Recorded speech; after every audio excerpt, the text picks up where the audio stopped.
Hello, everybody, and welcome. And today we're going to talk about a very interesting subject, something we've covered on the shows numerous times.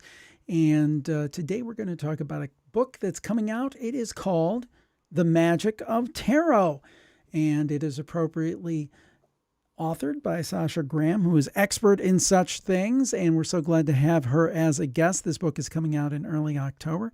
Sasha Graham teaches tarot and speaks around the globe. Sasha and her work have been featured on Sirius XM Radio, the New York Times, the New York Post, Inside Edition, BuzzFeed, and she was the first tarot reader to be featured on the cover of Crane's New York Business. She's appeared as a regular guest on WPIX Channel 11 Morning News, and she wrote a weekly tarot column for Marie Claire. She is done a lot of great things, and we're so glad to have her with us. Sasha Graham, welcome, and so glad to talk about, again, this new book, The Magic of Tarot. Hi, Jim. Thank you so much for having me on. I really am so excited to be here. So tell us, what is the concept of this book, The Magic of Tarot? So, there's a lot of different ways that people can use a tarot deck. And my favorite way of using tarot really is to make magic in your life, is really to use it to, like once upon a time, Jim, it used to be like tarot would tell you your future. Now, tarot is really about creating the destiny that you desire. And so that's what this book teaches you how to do. Not only how to read the cards, but how to make magic with the cards. So I think, so basically what you're saying is, I think most people think about tarot as something that, okay, I'm going to have a reader like yourself come and sit and show me my fortune. Tell me what's going to happen, which is kind of a passive relationship. You're saying that it's possible, and your book tells people how to do it, how to be active and actually change your future through using the tarot. Is that right? Exactly. And look, it's totally legit to just go and get your cards read. Like that's a super fun way to engage with tarot, and a lot of people for a lot of people, that's just it's a really fun thing to have like at a bridal shower or to go do with a girlfriend or indulgent like in like a self-care way. But for anybody who really wants to go deeper and bring the magic of tarot into their life on a daily basis, which is so possible. And the great thing about it is it only takes a few minutes to work with the cards every day. It can really change the trajectory of your life. So so it's something that anybody can do if they want to bring magic into their daily life. Now you have a deck of cards with you there. Let's talk about the cards themselves, because I think sometimes they're so shrouded in mystery and it's kind of like, ooh, spooky. Talk to us about the cards, how they kind of came about to the deck that most of us know these days. Okay, so actually the deck, and I did write a book on the deck that most people are familiar with. This is the complete book of the Rider Waite Smith Tarot. And a lot of people would find these cards very familiar. It's the most widely used tarot deck that came out of the 19th century Golden Dawn. Now, tarot is full of mystery because it's secret symbolism, and tarot speaks in a symbolic language. Therefore, there's all of these secrets hidden inside the tarot cards, literally in plain sight. You just need to know how to read them. So that's one of the things I go over in my book is how to read tarot symbolically and what these magical, esoteric secrets actually mean and how you can use them in your life. To make your life better and more interesting, and start to kind of play in the mystery, which is tarot. But I think that's where the symbolism of tarot is what's so mysterious about it, because there's a lot of different layers. There's Kabbalah, there's Freemasonry, there's Rosicrucianism, there's Christian symbolism, there's like all kinds of stuff packed onto the cards. So you could be reading them in a million different ways, and they're like secrets hiding in plain sight. Now, how do you attribute the tarot's power? In other words, what do you think it's tapping into?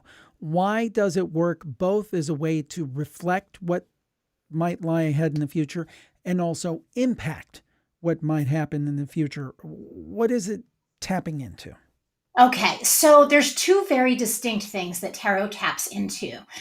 I would say first and foremost is just the reputation in and of itself that tarot tends to have, and that goes along with the gypsy idea of a gypsy fortune teller. That you could sit down in front of someone who could lay out the cards and tell you your whole life, right? So this is what gives tarot its power, and actually what gives psychics a lot of power if you're someone that believes that. But in truth, the power of tarot completely rests on whoever the person is who's using it, right? So it's like how different people might drive a car. Somebody could be very conscientious and safe driving a car. Another person might be veering all over the highway. So the power of tarot really taps into the reader, and it's up to the reader to decide how they're going to use it. And that's why you should always interview anybody who you're going to get a psychic reading from, because you're going to get a lot of that person more than the cards, because the power of tarot or any oracle at all really rests inside the person who's actually using it. One thing I'm curious about, and I think we may have talked about last time we spoke, are the cards themselves and the images. I think Yeah. that there's a feeling like, for example, we'll bring up the probably best known one, the death card. It's like, oh, I drew the death card. I'm going to die. Somebody I know is going to die. I think people have those kind of stereotypes. Do you find that to be the case? And are those correct or incorrect?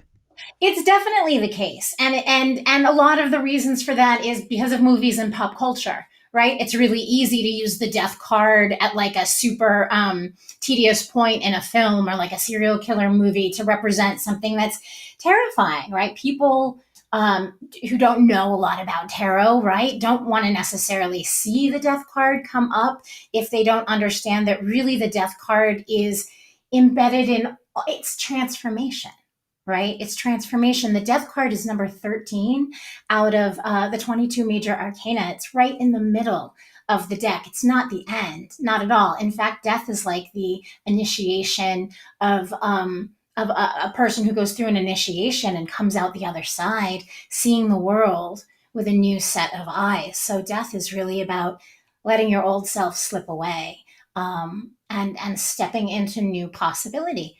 Every now and then, though, it might mean actual death. But that depends on the reader, and that depends on how you read the card when it comes up for you. But it's very easy to take the cards at face value. Um, and just sort of run with that, which is why you should listen to the person reading for you or be reading your own cards rather than just jumping to assumptions that you may have seen in movies or TV. I'll just throw it, for instance, out there, and you tell me if this is somewhere where you might see a death card. Let's say that I'm talking to my reader and I have this job that I hate, and I'm wondering if there's going to be new opportunities and those things. Could actually getting away from that job show up as a death card? Absolutely. And it's so funny because the minute you said, I'm going to throw you a hypothetical, I was like, yeah, something like changing a job, getting getting out of a relationship. Right. The thing about the death card is that it's final, right? That there's no going back. So, like a lot of times, say in romantic relationships, we try and break it off and we wind up going back. We try to break it off, but we wind up back in their arms. The death card represents that point at which there is no going back. You've moved forward. It's the day you don't return to your job. It's the day that something is truly dead and finished. And with it being ultimately at its end, it paves way for this new possibility. Yeah, very interesting indeed. So, the ability to impact the future as opposed to read the future, that sounds like to me that's a specialty. I'm assuming that's something that not every card reader can do. Well, it's something that everybody can actually do, whether you're a card reader or not, because we're affecting our future Right. on a second by second basis. I guess the better way to say it would have been that's something that not every card reader does. Maybe that's No. what I should have said. Yeah, I mean, card readers, there's a million different types of card readers out there, which is another reason to definitely interview and ask questions for anybody that you're going to be getting a reading from. And card readers tend to be pretty like straightforward, like, yes, I'll predict the future, or no, I'm going to be working with you in a more holistic healing way. And yeah, and so, but so the ability though to change the trajectory of your future just based on a card or based on pulling daily cards for yourself is like really extraordinary. So I guess that's the question. I think you just touched on some of it. Let's say that I pick up your book. I'm interested in, well, maybe I'm wrong. I don't think that I'm going to pull a tarot card and I'm going to get a Mercedes in the driveway tomorrow, but it can help me. Well, maybe we can. You can tell us about that. So how does it work? How do you start? Okay. So, like I was saying, tarot is symbolic, but at its heart, tarot is storytelling, right? All we're doing, and this is why you don't need to know anything about tarot in order to read a card. It is literally the story that you construe out of the card that you pick up. And we're constantly telling stories all of the time, right? We're telling the story, like we hear the internal monologue of our head and the external story of what we're telling to other people. And when we change our story, we change our reality, right? And this is the power of tarot. So you could pull this card this morning and say, what's going to help me have like the greatest day ever? Like, I just want to have a really good day today. And you see a woman, this is from my Darkwood Tarot deck. I also create tarot decks. Right. You see a woman riding on a horse, and you say, I have to keep my head held high and just let the energy of the day take me where it needs to go. So you Just that will change your whole day. so you pull a card and it could be any card and you kind of set an intention based on that card that is a positive one for you. Yes. Or I mean it can be, it can be dealing with something that's dark, but ideally when you're again, you asked before, where does the power of tarot lie? It lies in the person who's reading, but it also lies in the questions and the intentions that you pose to the tarot before you pick a card. Um, and so you can shape it to be whatever it is that you want, and that's why it's kind of like infinite possibility when you're using the cards for magic. And if you have something in your life you really want, I always say, like, ask the cards about it every single day. Ask about it like your life depends on it, because it really does. And you'll get the answer. If you ask a question of tarot every single day, eventually you're going to get the answer that's going to get you to where you want to go. Now, for you, how long have you been using the cards in this way and what kind of difference has it made for you? That's a great question, Jim, because actually I have been using the tarot since I was 12 years old, but I have not been using I always would go to it about the future and to find out what was going on with my friends. And it probably was not until I was in my 30s, which would be 20 years ago, that I really started to use tarot in a way that impacted my entire life, that was really about me owning the power of myself. And it's interesting because I've always been fascinated by the supernatural. Why is that? Because the supernatural is powerful, right? And we Sure. are all supernatural creatures, right? We're just, these bodies are just kind of, temporary homes for us. We are supernatural. And so, yeah, I would say it's been about 20 years that I've been tapping in to really use tarot in a magical way to shape my destiny. Now, what if you pull a card you don't like? Can you pull another one? That's a great question. And you know what? We read tarot. I always say we read tarot, and tarot readers read the cards to look for things that we don't see. Not everything in our life is good. So when you get a chump card that you don't like, you have to sit with it, because that, I mean, life is not going to be sunshine and roses all the time, Right. right? And so it's part of your discipline as a reader not to go crazy and start pulling cards until you get a card that tells you what you want to hear. Because if you're just Hmm. using the cards to make yourself feel better, what's the point? Like, they're Hmm. it's cheapening the practice, right? To me, tarot is about tarot readers are mysterious because we look at things in a deeper way. We see things that a lot of other people don't see. We spend a Right. lot of time thinking about, crazy things, wild things that the general public might not. So you have to just have the strength to look at the bad stuff as well as the good. And then if you see something dark, figure out how to make the best of it or navigate around it or make it work in your favor. Now, you talked to us about how you could make yourself a better day. Not that everything's going to be sunshine and lollipops, but you can make yourself a better day by pulling one card. But are there practices that are more strategic over a long period of time? Let's say that you have a goal that is a long time goal, whether it's career, long-term career advancement. You want to find a relationship. You want to do better financially. You want to lose weight, get fit, whatever it is. That's something that's not going to happen in a day. Right. Can and how can tarot help you with a longer term goal?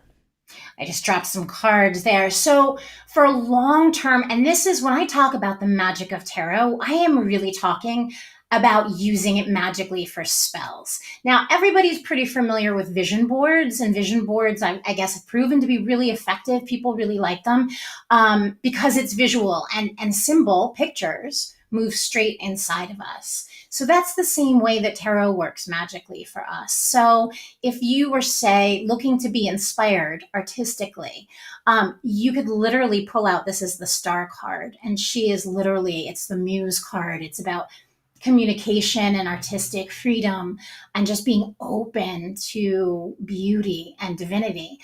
You could pull this card every single day and actually put it out where you can see it. You also can meditate inside of any tarot card. They're all based around the energy of archetypes.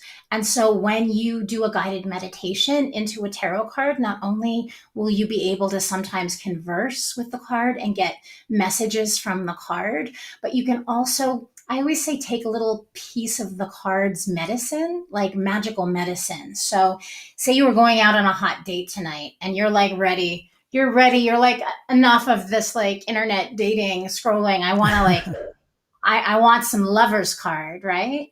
Yeah. You could pull this card every single day. You could visualize yourself like a character on the card.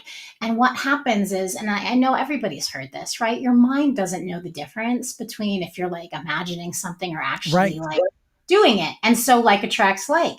So if you're putting yourself into the energy of the lover's card and feeling like hot and sexy and desirable, and then going out and mixing it up or, meeting people in that state, they're going to be drawn to you.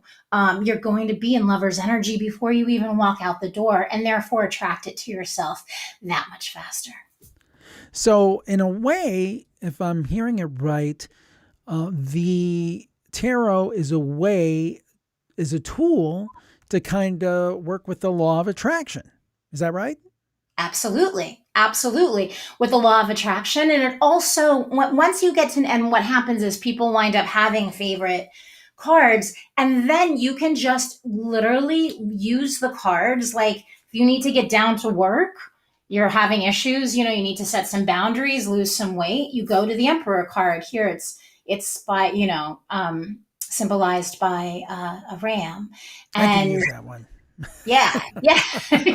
He's helpful when you like need to get stuff done. And so not only do you put yourself inside of that energy, but then it's a visual reminder that you can use to leave out. And the visual part of it is also what makes it great for magical spells and rituals. So you can lay the cards out after, if you want to do something ritualistic. And it's pleasurable, it's simple, and it's a lot of fun, and it really works. I mean, it really, really works. Now, is one card more powerful than the other, or they're just powerful in different ways? They're powerful in different ways, for sure. And what's interesting is the energy of the cards change every time somebody reads with tarot. The energy of that card changes, like you're moving it forward. So yeah, like some cards are like hardcore, like that Emperor card that I just showed you. Like Like viscerally, that would be like a hammer or a foundation, or like stones and rocks, and like very firm. Cards like the Queen of Cups are very ephemeral and imaginative and beautiful. A card like the Queen of Pentacles is very Martha Stewarty. The King of Pentacles, he's like the money guy. So they're like this fabulous cast of characters that you can really use as kind of like your friends in not only gaining advice, but also just like using all of their qualities for yourself when you need them. Do you have a favorite card? I do. Well, yes, I do. I have a lot of different favorite cards, but I would say my absolute favorite is the High Priestess, which is the card of magic and the intuition and kind of being in your power. She's the blueprint of your soul. So she's the place I always kind of try to align with so that I'm in alignment with everything in my life. So yeah, the High Priestess for sure. For sure. And I want to say to our live audience, because we're broadcasting this live on YouTube, if you have questions, put them in the comments and we will get them to Sasha here before we end the discussion. So start putting those in now if you would. That would be great.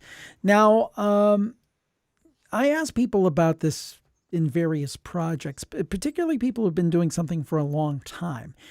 Do the tarot or something about the tarot, are there things that still surprise you, things you still learn, things that you went, oh, I wrote this book and I knew all this stuff about tarot, but this one thing I learned? Well, what never ceases to amaze me with the cards is how they are applicable to everything. So if I'm learning something new, say like recently I was actually working on a piece of fiction, and I was working on the character's negative core belief system and how to break it down. And then I'm like, oh, I can apply this to tarot. And it worked perfectly. And I did the same thing with like this noun and verb exercise that was for poetry writing. And I applied it to just trying to figure out some new understandings and associations with tarot, and it worked. So I think that it's the kind of thing that if you're constantly going at it with a fresh pair of eyes, it's constantly going to surprise you. But you have to be willing to make yourself uncomfortable with it, if that makes any sense. But yeah, I'm just amazed by how and I still, after all of these years, Jim, before I pull a card, I like kind of like I get What's like I'm coming? yeah, like what's it going to be? And I know all my tarot friends, all my tarot professional reader friends and authors and decks creators, same with them. Like we get together and what do? We like pull out the cards immediately. So yeah, it never gets old. You said something about interesting about being comfortable with them. And Hillary actually has a point that kind of plays into it, I think. Hillary said, I tried to practice tarot, but I kept pulling the Tower card over and over, which means sudden upheaval and chaos. So I stopped. Haha. So I what do love you say to that, Sasha? I mean, first of all, about the interpretation of the Tower card, and then, kind of pulling back if something feels a little uncomfortable. Hillary, thank you for putting that into the chat, because there's two things there I want to address. Number one, when we pull tarot every day, what winds up happening, inevitably there are cards that haunt us like ghosts. Like these are the messages that it's not going to stop until we really pay attention to what the cards are saying. And then often these cards wind up defining certain parts of our life. So you'll maybe look back someday on that part of your life and be like, that was a real tower moment, right? There was a lot that I was letting go of. But the interesting thing is, too, when tarot cards appear over and over and over again, there's not just one meaning to any card. There are infinite layers of meaning. And so the best place for everybody to start, of course, are the keywords, right? And the Tower card, yeah, is it upheaval and commotion and kind of destruction? Absolutely, it positively is. But it's also a lot more things. It's an aha moment. It's the moment the pattern changes forever, right? It's all of these other things that you can discover. So your work as a tarot student and as a tarot teacher, like my own work, all of our work, is to keep going deeper and keep uncovering new nuances, because you're going to understand, and maybe it won't be until after the fact, why that tower card kept repeating on you, but it was doing that for a reason. And this way, the next time you start pulling cards on a daily basis, when something like the Lovers or the Ace of Pentacles starts repeating and repeating on you, you'll know how to deal with that, and then move into conversation with that energy. And then the two of you can like work it out together. Thank you again for that. That was great, Hillary. Mischief K wants to know or says, "Hi, Sasha. In my experience, I've had paranormal experiences while doing my own readings. Have you had any experiences yourself?" Yes! Oh, I'm so happy that you mentioned that, because, okay, so like we were talking about earlier, everybody is built differently. And so everyone's going to have different experiences when they're working with the cards. My craziest paranormal experiences have happened when energies have come through so specifically and that I almost didn't believe. Like what, and that's the interesting thing, that like, and that's that interesting place that you're at, right? As a reader, as somebody who's working with the cards, is what's happening really happening? Is it in my imagination, or is this like really a thing? So yes, that does happen. Actually, now that I think about it, though, it hasn't happened in a while with using the tarot. But yeah, it happens. And to anybody, if something crazy and supernatural happens to you while you're reading your tarot cards, just remember that relationships with anything visible and invisible are just like regular relationships in the regular world, right? So you can set your boundaries, but they can be really exciting. They can be scary if you're encountering something that you've never seen or experienced before. But just because you don't recognize something doesn't necessarily mean that it's nefarious. So explore a little, but use some New York City street smarts. If it gets a little creepy, walk down the other road, say, okay, I've had enough. Thank you. Bye. Angel wants to know, can you use them to talk to ghosts? Absolutely, Angel. You absolutely, positively can. You can use tarot to talk to ghosts. You can use tarot to talk to ancestors. You can use tarot to talk to a tree if you want to be in communication with a tree, or if you are, say, on vacation or exploring a haunted house, you could pull a card I use the cards to talk to my house is over 140 years old. So I use the cards to talk to the house and to the energies in my house all the time. You can use the cards to ask for access to a place. If you're doing a little urban exploring, I always do that with my friends when I'm up in the Catskills. There's a lot of abandoned old hotels from the Borscht Belt, but we never do a little urban exploring without first asking if it's okay to move through with the cards. So yes. Cleveland rocks. Yay, Cleveland. Which type or brand of cards do you recommend? And of course, Sasha has her own decks. I do. So I do suggest my Darkwood Tarot because it's so gorgeous and fabulous. And the book is actually a great beginner book if you're just starting out. And it's a really nice fat book that comes with this kit. But the best tarot deck, honestly, is going to be the one that you resonate with the art. And again, so we all have different tastes and different aesthetics. You want to find a tarot deck that you are so in love with that you're going to go back again and again and again, because it's going to take some practice and some time to really get comfortable with the tarot. So and there's thousands of decks on the market. So it's a great idea to get this Rider-Waite-Smith deck, which is available everywhere.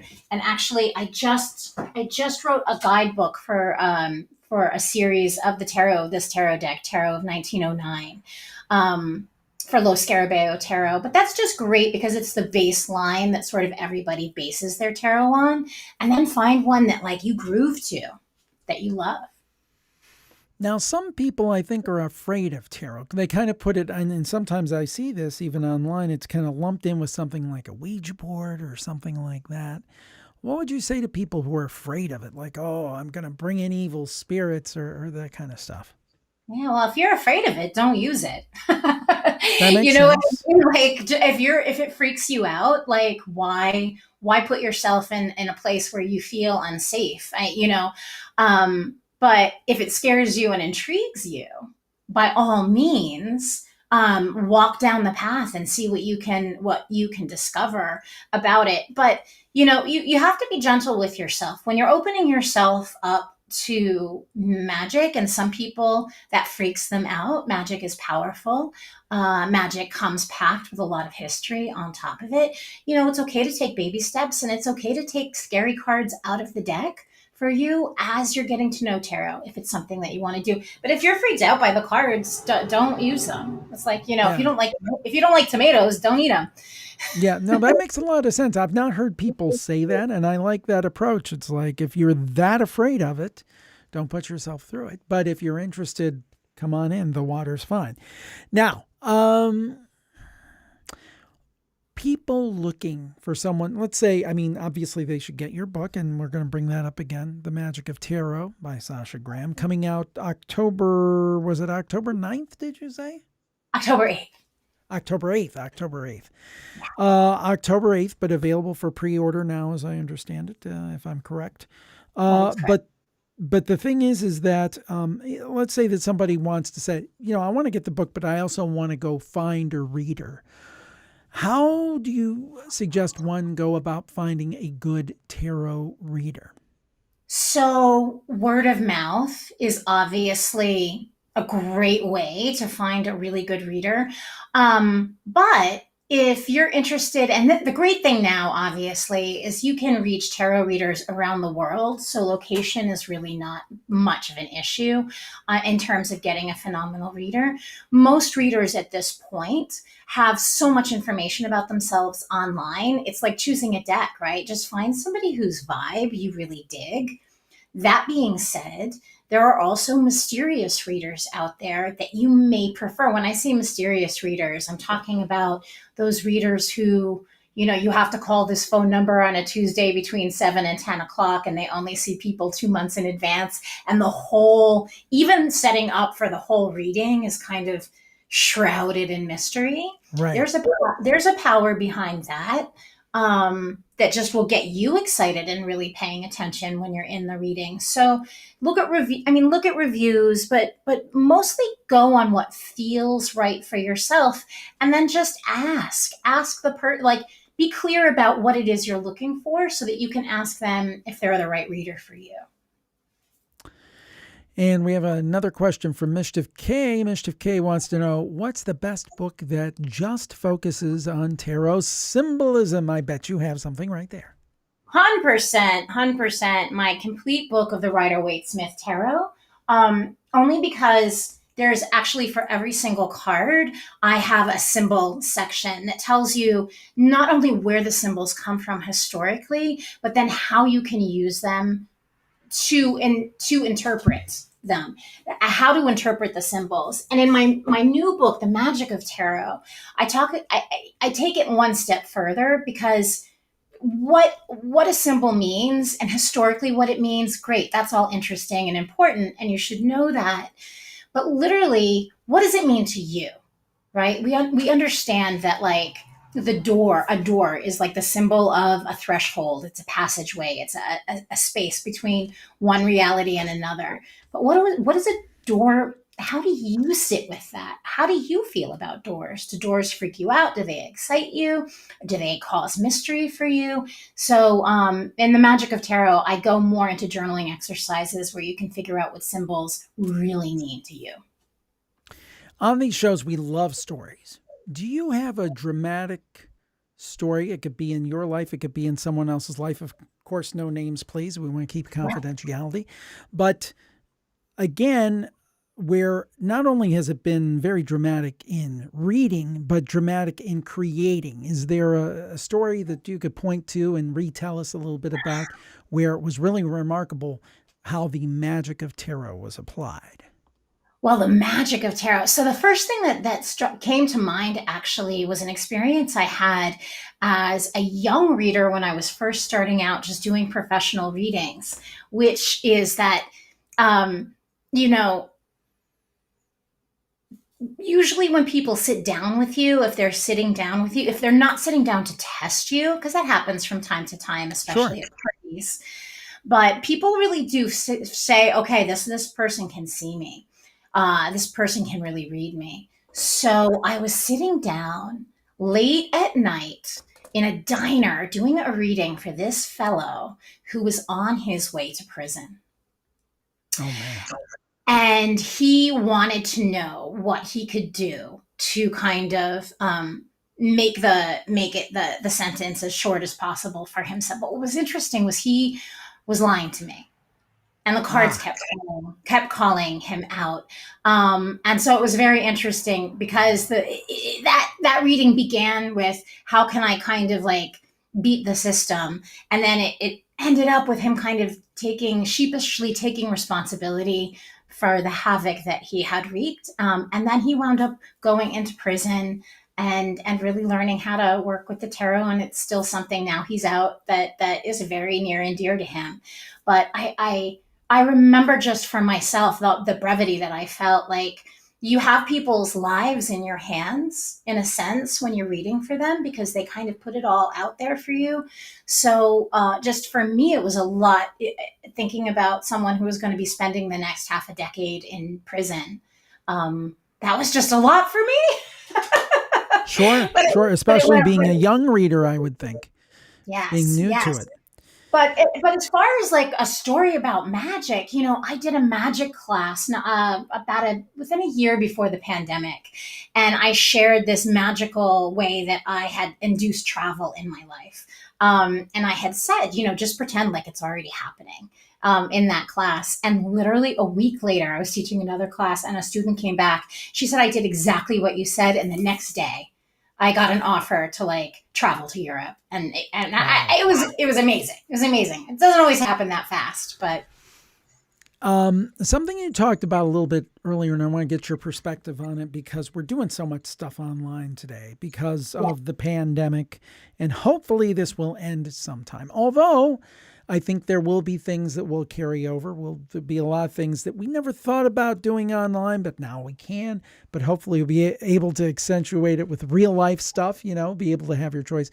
But online reading, do Mhm. you think it can be as effective as in person reading? Because it would seem to me that there's almost something there when you're in the same room, you're across from each other. But on the other hand, consciousness is worldwide, universe Right. wide. So what do you say? Can it work as well?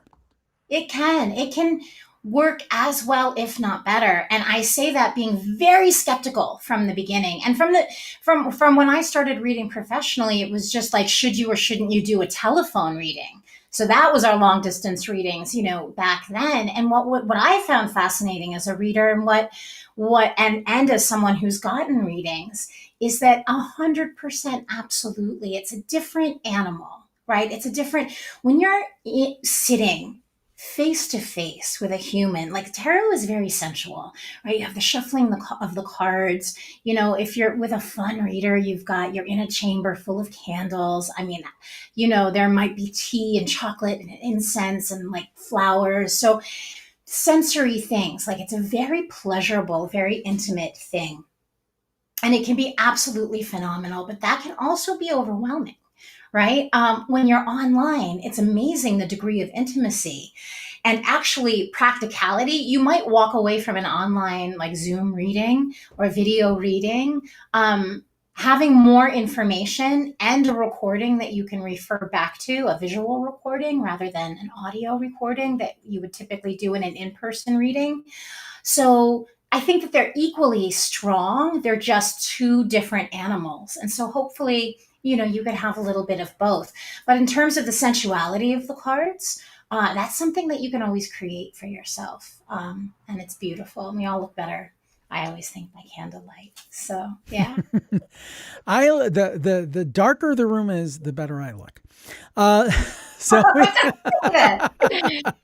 well, everybody out there, we thank you so much for joining us. Sasha, please tell people, A, where they can get the book. Of course, we'll bring it up again. The Magic of Tarot. We know it's coming out in October. Tell us that.